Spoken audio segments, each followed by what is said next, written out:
Assalamualaikum warahmatullahi wabarakatuh. Waalaikumsalam warahmatullahi wabarakatuh.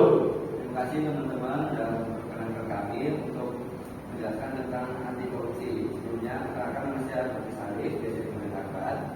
Kemudian ada saya Mahfud Desa Putra, biasa dipanggil Desa. Dan kemudian ada saya Dito Kerja, biasa dipanggil Yuda. Dan terakhir saya Sarul Arya Ramadan, sering dipanggil Raya. Oke, hari ini kami akan membahas tentang pentingnya anti korupsi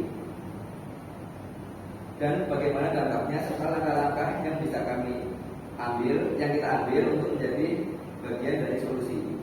Yang pertama ada pengertian dan dampak korupsi. Apa sih itu korupsi? Korupsi dapat didefinisikan sebagai penyalahgunaan kekuasaan atau jabatan publik untuk keuntungan pribadi.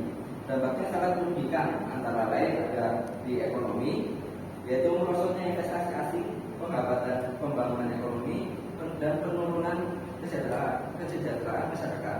Yang kedua, dampaknya ada di sosial, yaitu merusak kepercayaan masyarakat terhadap pemerintah dan meningkatkan ketidakadilan sosial, serta memperburuk pelayanan publik. Dan yang ketiga ada dampak di politik, yaitu memperlemah demokrasi, memperkuat oligarki, dan menciptakan ketidakstabilan politik. Kemudian ada faktor pemicu korupsi. Ada beberapa faktor yang menjadi pemicu korupsi antara lain. Yang pertama yaitu keterbatasan pengawasan dan akuntabilitas. Lemahnya sistem pengawasan dan akuntabilitas dapat mempermudah praktik korupsi.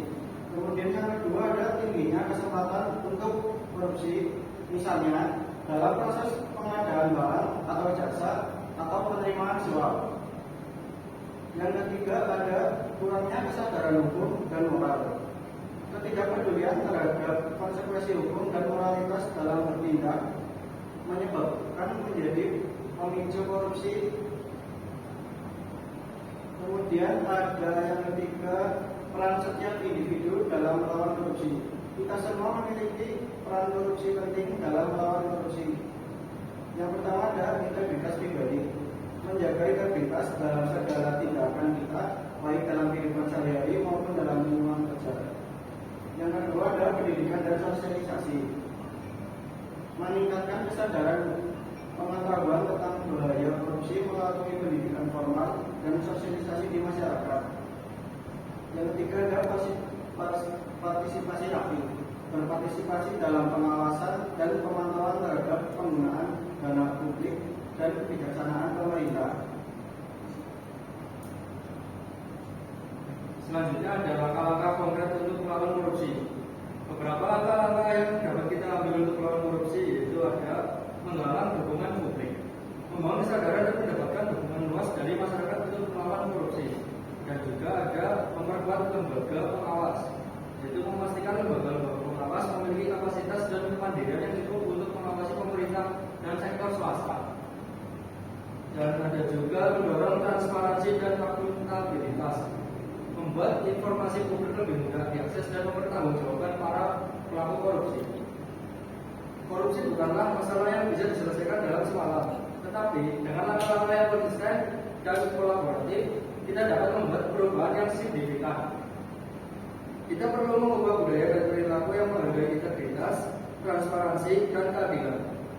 Mari kita bersama-sama menjadi agen perubahan positif dalam masyarakat kita demi masa depan yang lebih baik. Baik, terima kasih atas perhatian dan partisipasinya teman-teman semua dalam acara sosialisasi anti korupsi hari ini.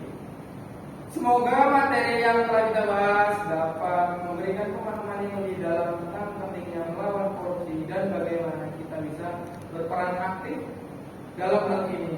Mari kita tingkatkan dan kesadaran bertindak secara etis dan bersama-sama membangun negara yang bersih dari korupsi. Terima kasih dan sampai jumpa lagi. Materi ini disusun untuk mengajak Anda semua berpartisipasi aktif dalam perlawanan terhadap korupsi dengan memberikan pemahaman yang komprehensif serta langkah-langkah konkret yang dapat diambil oleh setiap individu dan masyarakat secara keseluruhan. Baiklah, sekian materi sosialisasi anti korupsi dari kelompok kami. Saya balikan kembali dengan ketua. Baik, terima kasih untuk semuanya yang telah mendengarkan sosialisasi kami. Kurang lebihnya mohon maaf. Kami akhiri. Wassalamualaikum warahmatullahi wabarakatuh. Hidup tanpa narkoba.